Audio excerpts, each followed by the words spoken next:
Assalamualaikum warahmatullahi wabarakatuh. Apa kabar teman-teman? Semoga kita semua dalam keadaan sehat dan selalu ada dalam lindungan Allah Subhanahu wa Ta'ala. Izin memperkenalkan diri, saya Siti Umuy. Saat ini saya sedang menempuh pendidikan Starta 1 di Universitas Islam Negeri Sultan Maulana Hasanuddin Banten, Prodi Ekonomi Syariah semester 5.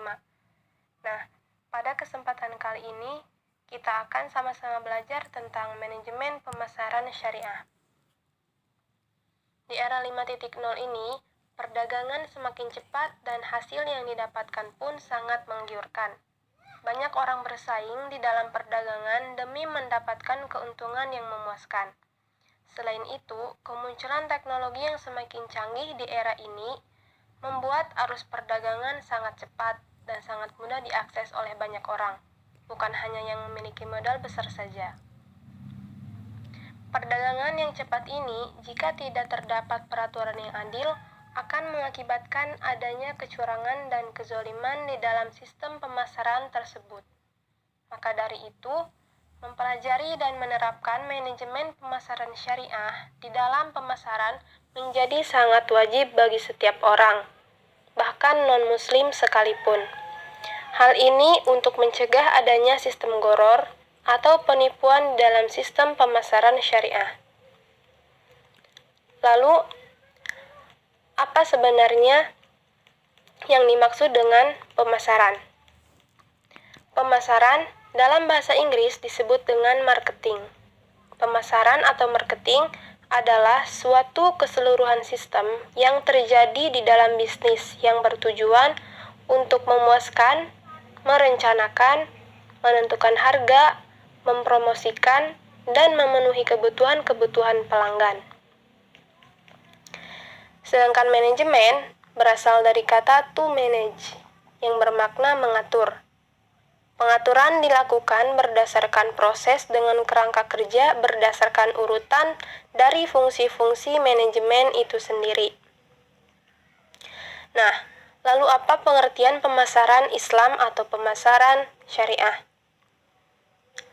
Pemasaran Islam atau Islamic marketer merupakan sebuah proses dalam menciptakan, menawarkan, dan memperjualbelikan produk atas jasa tanpa melanggar aturan-aturan atau ketentuan-ketentuan dalam Islam. Jadi dengan kata lain, manajemen pemasaran syariah merupakan pengordinasian kegiatan dalam menetapkan produk, harga, promosi, dan distribusi untuk mencapai keuntungan dan memenuhi kebutuhan konsumen. Tentu saja sesuai ketentuan-ketentuan syariah. Lalu bagaimana sejarah munculnya pemasaran syariah atau pemasaran Islam ini? Sejarah pemasaran Islam dimulai dari Nabi Muhammad SAW yang membawa syariat Islam kepada umat manusia yang memulai perjalanan bisnisnya dengan berdagang bersama para saudagar-saudagar dari Arab. Hal itu dilakukan dengan menerapkan prinsip-prinsip pemasaran syariah seperti kejujuran, menepati janji, amanah, komunikatif, dan mengutamakan kepuasan pelanggan. Lalu, apa tujuan marketing syariah itu? Secara umum, tujuan dari marketing syariah atau pemasaran syariah yaitu yang pertama, memudahkan konsumen untuk membeli produk yang ditawarkan secara berulang-ulang. Kedua, memuaskan konsumen terhadap berbagai hal yang diinginkan. Ketiga, memaksimumkan pilihan atau diversifikasi produk di mana produsen menyediakan berbagai macam produk sehingga konsumen merasa puas terhadap banyaknya pilihan produk. Nah, selanjutnya ada transformasi bauran pemasaran. Bauran pemasaran merupakan teori dasar dalam pemasaran yang mendorong kinerja dari perilaku dan tujuan pemasaran yang diinginkan terhadap pasar sasaran melalui pengendalian sejumlah kombinasi dan elemen baruan. Konsep ini pada awalnya diperkenalkan oleh Neil Borden yang menggambarkan bauran sebagai prosedur dan kebijakan pemasaran, di mana menjadi pedoman pemasar dalam merancang program pemasaran. Borden pada tahun 1957 mengidentifikasi daftar 12 elemen-elemen pemasaran yang dapat dikendalikan, yaitu produk, perencanaan, harga, saluran distribusi, penjualan personal, periklanan, promosi, pengemasan, pemajanan, pelayanan, penanganan fisik, dan penemuan, serta analisis fakta di mana jika dikelola dengan sungguh-sungguh akan menghasilkan atau pembelian konsumen dan laba. Sedangkan pada tahun 1960, Jerome M. Charty meringkas menjadi skema yang lebih sederhana meliputi 4 elemen yang saat ini dikenal dengan 4P, yaitu produk, harga, tempat, dan promosi. Nah, yang pertama produk. Produk merupakan bagian yang terpenting, salah satu dari strategi bauran pemasaran. Produk yang baik sesuai dengan keinginan konsumen dan merasa tepat, maka konsumen akan membelinya. Oleh karena itu, produk juga bisa menentukan untuk konsumen membelinya. Sebaliknya, jika kualitas produk buruk, maka konsumen tidak akan membelinya, bahkan melirik pun tidak. Yang kedua yaitu harga atau price. Harga merupakan strategi bauran pemasaran untuk menetapkan harga yang sesuai atau sesuai dengan harga semestinya, agar tidak merugikan antara penjual atau pedagang di pasar. Namun, adanya media sosial membuat masyarakat semakin mudah untuk mencari informasi harga pasar suatu produk. Maka penjual jika ingin bersaing, carilah barang yang memang dibutuhkan oleh konsumen, bukannya menaikkan harga yang jauh dari harga semestinya. Yang ketiga yaitu tempat atau place. Tempat atau lokasi disebut juga faktor untuk menentukan berjalannya bisnis dan dari penjual kepada konsumen. Place juga bisa dikatakan sebagai unsur P marketing mix atau bauran terhadap pemasaran 4P. Namun, harus mengamati saluran distribusi, penyalur, penjual atau ke pembeli agar berjalan lancar bisnisnya. Bahkan tempatnya juga harus memilih yang strategis, artinya yang dekat jalan, ramai dilalui orang-orang, agar konsumen atau pembeli tertarik terhadap produk yang dijual. Oleh karena itu, pilihlah tempat yang benar, jangan asal menempati tempat yang berpengaruh terhadap produk yang dipasarkan. Yang keempat yaitu promosi atau promotion. Promosi merupakan salah satu bentuk untuk memperkenalkan suatu produk kepada konsumen agar mengetahui kualitas dari produk. Dari situ konsumen mengetahui kualitas produknya dan akan terjadi suatu proses jual beli. Promosi merupakan serangkaian kegiatan untuk mengkomunikasikan dan meyakinkan orang tentang produk tersebut dan mengingat pikiran dan pasarnya dalam suatu wujud loyalitas pada produk. Jadi dengan promosi pelanggan bisa berkomunikasi. Selain itu, marketing syariah atau pemasaran Islam memiliki keunggulan. Di antaranya yang pertama, keunggulan dari konsep dan filosofi dasar. Pemasaran konvensional hanya berorientasi kepada hasil saja tanpa memakai nilai-nilai ilahiyah dalam aktivitas pemasarannya. Nah, sedangkan dalam pemasaran syariah, selain berorientasi kepada hasil, juga berorientasi kepada nilai-nilai ilahiyah, sehingga menimbulkan sistem pemasaran yang terpercaya. Keunggulan yang lain yaitu dalam etika pemasar. Pelaku pemasaran, khususnya dalam pemasaran syariah, sangat memegang teguh nilai-nilai dan etika pemasar, seperti kejujuran, tidak berlebihan dalam melakukan promosi, dan selalu menepati janji. Nah, lalu bagaimana etika seorang pemasar syariah? Ada 4 sifat dasar marketing syariah yang dapat menjadi panduan bagi para pemasar. Di antaranya, Yang pertama yaitu teistis atau robbaniyah. Jiwa seorang syariah marketer meyakini bahwa hukum-hukum syariat yang teistis atau bersifat ketuhanan adalah yang paling adil, paling sempurna, paling selaras dengan segala bentuk kebaikan, paling dapat mencegah segala bentuk kerusakan, dan paling mampu mewujudkan kebenaran. Sifat dasar yang kedua yaitu etis atau akhlakiyah. Keistimewaan lain dari syariah marketer selain karena teistis atau robbaniyah, juga karena ia sangat mengedepankan masalah akhlak atau moral dalam seluruh aspek kegiatannya. Karena nilai-nilai moral dan etika adalah nilai yang bersifat universal yang diajarkan oleh agama. Nah, yang ketiga yaitu realistis atau al-waqiyah. Syariah marketer adalah konsep pemasaran yang fleksibel, sebagaimana keluasan dan keluasan syariah Islamiyah yang melandasinya.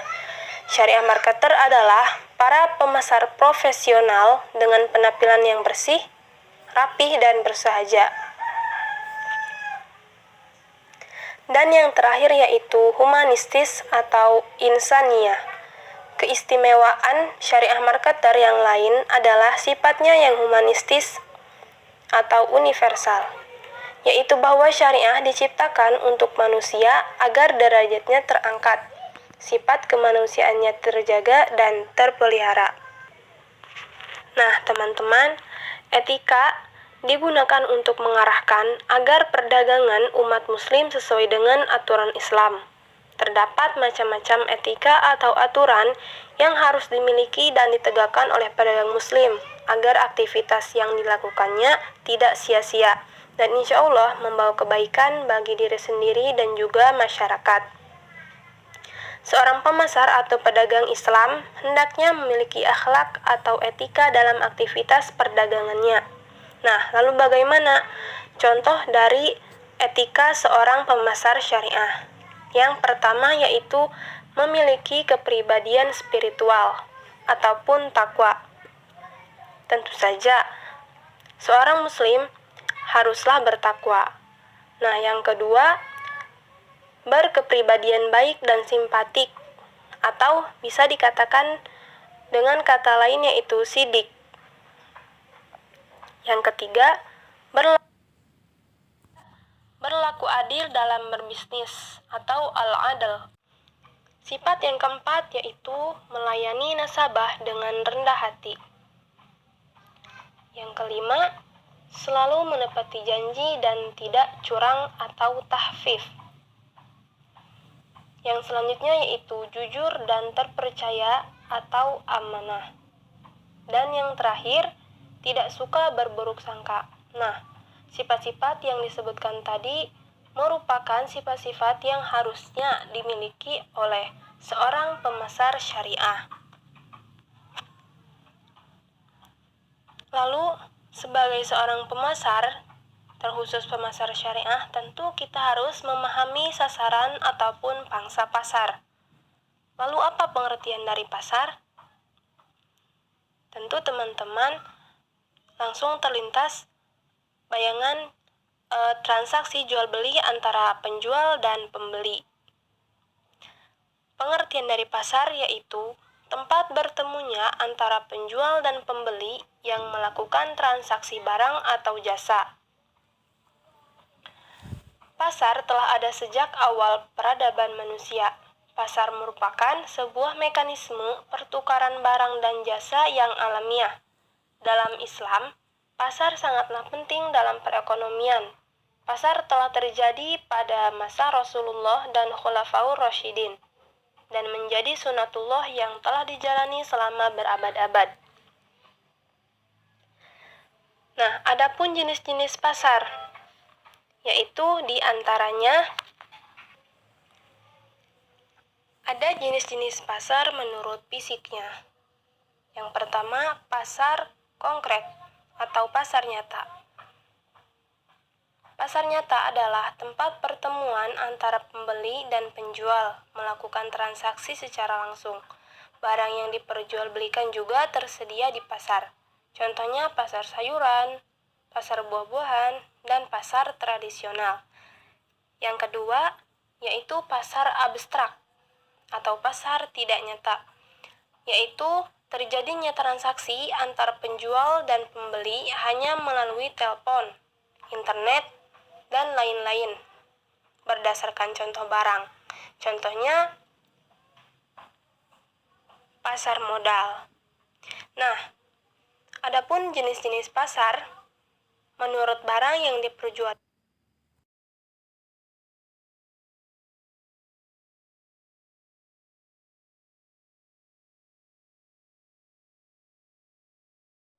Nah, adapun jenis-jenis pasar menurut barang yang diperjualbelikan. Yang pertama, pasar barang konsumsi adalah pasar yang memperjualbelikan barang-barang konsumsi untuk memenuhi kebutuhan manusia. Yang kedua, yaitu pasar sumber daya produksi.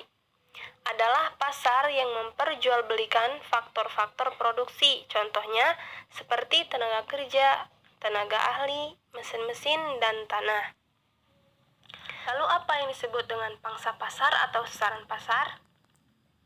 Pangsa pasar merupakan bagian dari pasar yang dapat dicapai atau dikuasai oleh perusahaan atau bisnis.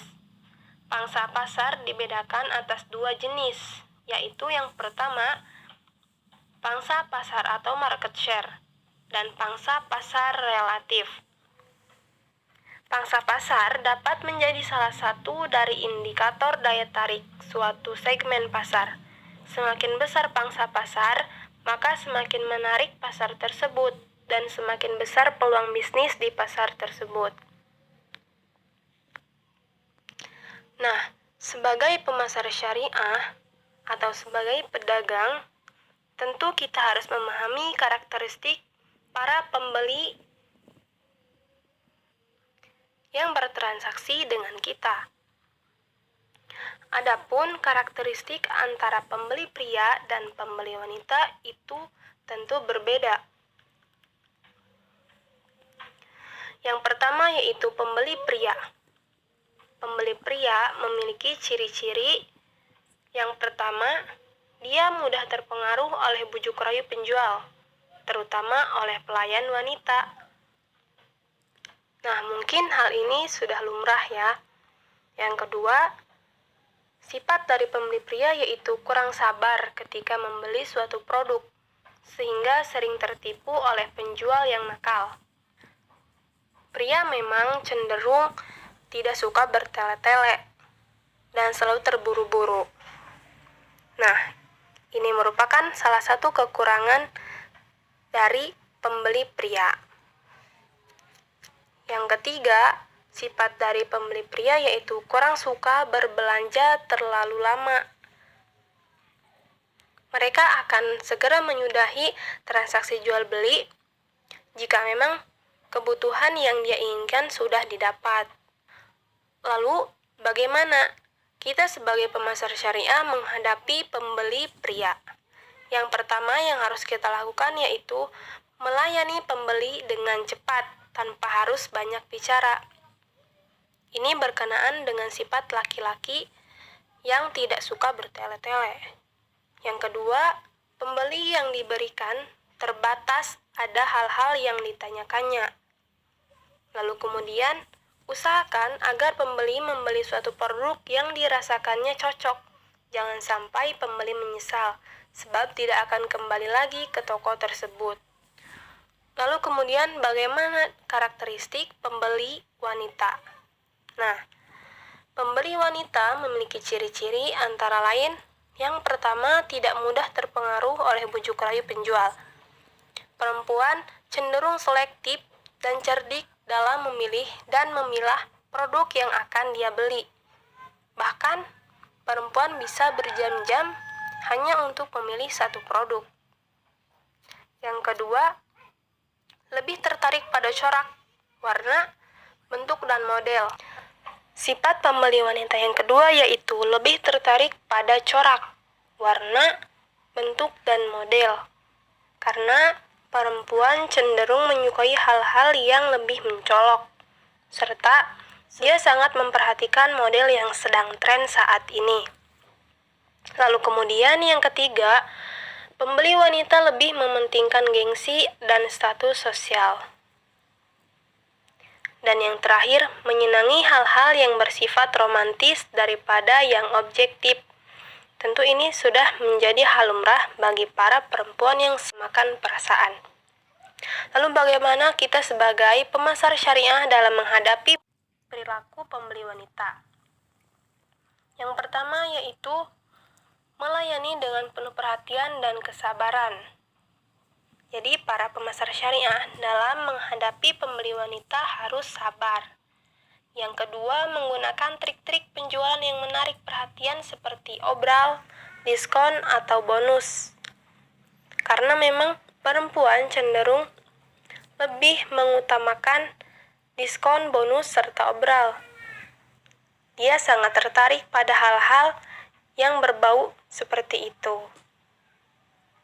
Yang terakhir yaitu faktor harga menjadi pertimbangannya. Karena itu penjual jangan ingin mendapat laba terlalu besar. Pembeli wanita cenderung akan lebih selektif dalam memilih harga. Bahkan hanya untuk harga Rp1 pun, jika terjadi perselisihan, maka dia akan memilih harga yang paling murah. Lalu kita sebagai seorang pemasar atau pedagang, atau mungkin bisa dalam ruang lingkup yang lebih besar seperti dalam sebuah perusahaan, tentu harus mempunyai strategi dalam memasarkan produk milik kita. Nah, apa strategi pemasaran itu sendiri?